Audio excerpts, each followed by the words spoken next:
খেলার কথায় আপনাদের সবাইকে স্বাগত জানাচ্ছি। আপনারা সবাই জানেন যে প্রিমিয়ার লিগে কলকাতার যে প্রিমিয়ার লিগ খেলা হচ্ছে, সেই খেলায় ইস্ট বেঙ্গল এবং ডায়মন্ড হারবার এফসি মুখোমুখি হচ্ছে রবিবার দিন কিশোর ভারতী স্টেডিয়ামে। এবং এই ম্যাচটিকে বলা হচ্ছে যে সুপার লিগের নাকি ডিসাইডার হয়ে উঠতে পারে। যদিও ইস্ট বেঙ্গলের কোচ বিনো জর্জ তিনি বলেছেন যে এটি আরেকটি ম্যাচ, সুতরাং তিনি এই নিয়ে খুব একটা ভাবছেন না।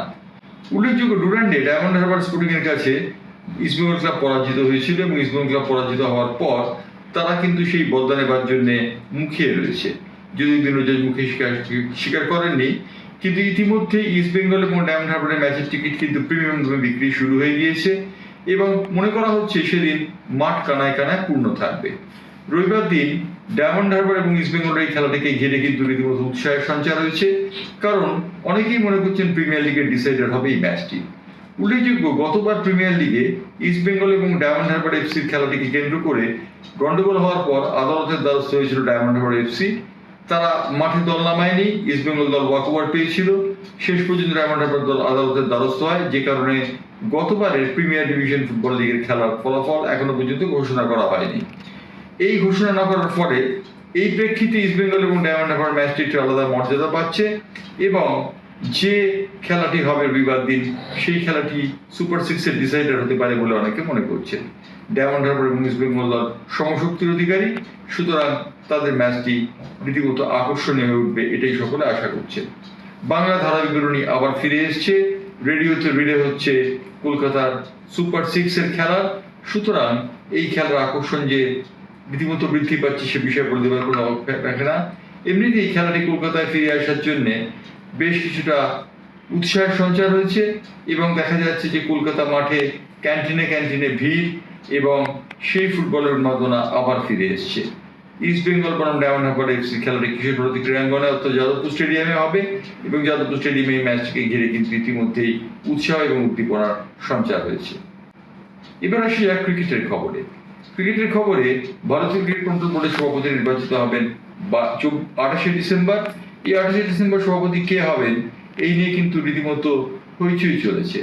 সচিন তেন্ডুলকরের নাম ঘোষণা করা হয়েছিল, ভারতীয় দলের সভাপতি পদে তিনি প্রতিদ্বন্দ্বিতা করবেন, কিন্তু সচিনের ভিডিও টিম জানিয়ে দিয়েছে এই খবরের মধ্যে কোনো সত্যতা নেই। সচিন ভারতীয় ক্রিকেট কন্ট্রোল বোর্ডের সভাপতির পদে প্রতিদ্বন্দ্বিতা করছেন না। সচিন তেন্ডুলকর নিজে ভক্তদের বলেছেন যে এই বিষয় থেকে তারা যেন দূরে থাকেন। ইতিমধ্যে সভাপতি হিসেবে নাম শোনা যাচ্ছে কিরণ মোড়ে, রবি শাস্ত্রী কিংবা ভিভিএস লক্ষ্মণ এবং রাহুল দ্রাবিড়ের নাম। কিন্তু বিস্ময়ের ব্যাপার হচ্ছে সিবিতে 22 সেপ্টেম্বর যে নির্বাচন হচ্ছে, সেই নির্বাচনে সৌরভ গঙ্গোপাধ্যায় নির্বাচিত হচ্ছেন সভাপতি পদে এবং সভাপতি নিজে বোর্ডের সভায় প্রতিনিধিত্ব করবেন, এটাই ঠিক হয়ে গিয়েছে। সুতরাং সৌরভও যে বোর্ড সভাপতির পদ দাবিদার হবেন সে বিষয়ে বলতে পারার কোনো অপেক্ষা রাখে না এবং সৌরভ যদি দাবিদার হন তাহলে তার পক্ষে একটি বিষয় যাবে, তিনি আগে বোর্ড সভাপতি ছিলেন।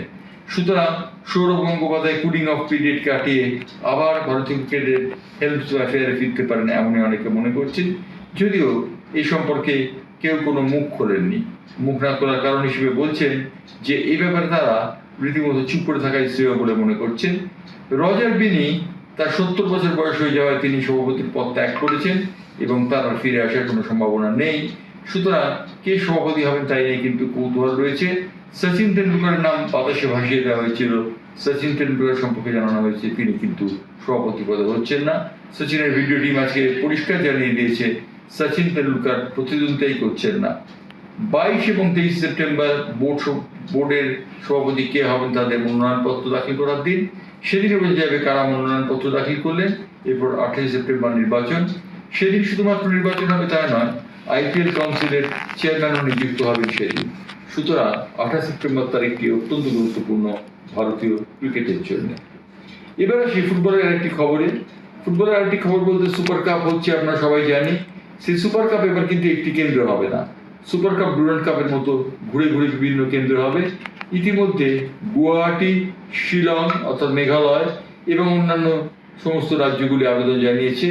কলকাতার 3 প্রধান মোহনবাগান এবং ইস্ট বেঙ্গল মোহামেডান স্পোর্টিং জানিয়ে দিয়েছে যে তারা সুপার কাপ খেলবে, অর্থাৎ সুপার কাপের আকর্ষণ যে বহুলাংশে বাড়বে সে কথা বলে দেওয়ার কোনো অপেক্ষা রাখে না। উল্লেখযোগ্য, সুপার কাপ যেমন অক্টোবরে হচ্ছে তেমন আইএসএল প্রতিযোগিতা ডিসেম্বরে হবে বলে ইতিমধ্যেই জানিয়ে দিয়েছে অল ইন্ডিয়া ফুটবল ফেডারেশন। 3 সদস্যের একটা কমিটি করা হয়েছে যারা বিট করে সিদ্ধান্ত নেবেন আইএসএল টাইটেল স্পন্সর করা হবেন। এফএসডিএল ইতিমধ্যে এই চুক্তি থেকে সরে এসেছে মাস্টার রাইট এগ্রিমেন্টকে কেন্দ্র করে, সুতরাং তাদের পক্ষে আর সম্ভব নয় এই আইএসএল এ থাকা। আইএসএল এ কিন্তু ক্লারিটি চাইছেন তিনটি বড় দল। তারা জানিয়েছেন যে আইএসএল এ পূর্ণ স্বচ্ছতা না হলে তাদের পক্ষে আইএসএল খেলা সম্ভব নয়। অর্থাৎ অল ইন্ডিয়া ফুটবল ফেডারেশনের কোর্টে এখন বল, অল ইন্ডিয়া ফুটবল ফেডারেশন যা করবে তাই স্থির হবে। সুপার কাপ অক্টোবরে হচ্ছে, আইএসএল হবে ডিসেম্বরে, এমনটাই স্থির করেছে all India football federation. Baichung Bhutia অবশ্য এই বিষয়টিকে পুরোপুরি একটি জোকারিং অ্যাটমসফিয়ার বলেছেন। তিনি বলেছেন ভারতীয় কর্তারা হচ্ছেন জোকার। ভারতীয় ফুটবল কর্তাদের এই জোকার বলার পিছনে বাইচুং ভুটিয়ার নানান কারণ রয়েছে। বাইচুং ভুটিয়া সম্পর্কে বলা হয়ে থাকে তিনি তার নিজস্ব স্কুলের এবং ফুটবল স্কুলের অ্যাডভোকেটিং করেন সবসময়, তিনি ভারতীয় ফুটবলের কথা ভাবেন না। সুতরাং ভারতীয় ফুটবল নিয়ে ইতিমধ্যে চিন্তায় রয়েছে ভারতীয় ফুটবল ফেডারেশন। কি হবে আইএসএল এর বিড কারা করবে? সুপ্রিম কোর্টের একজন অবসরপ্রাপ্ত বিচারপতি বিড কমিটির প্রধান হিসেবে নাগেশ্বর রাও কাজ করবেন এবং এই বিড কমিটি স্থির করবে আইএসএল এর স্পন্সর করা হবে। এই ছিল আজকের খেলার কথার খবর। খেলার কথা নিয়ে আবার ফিরবো আগামীকাল।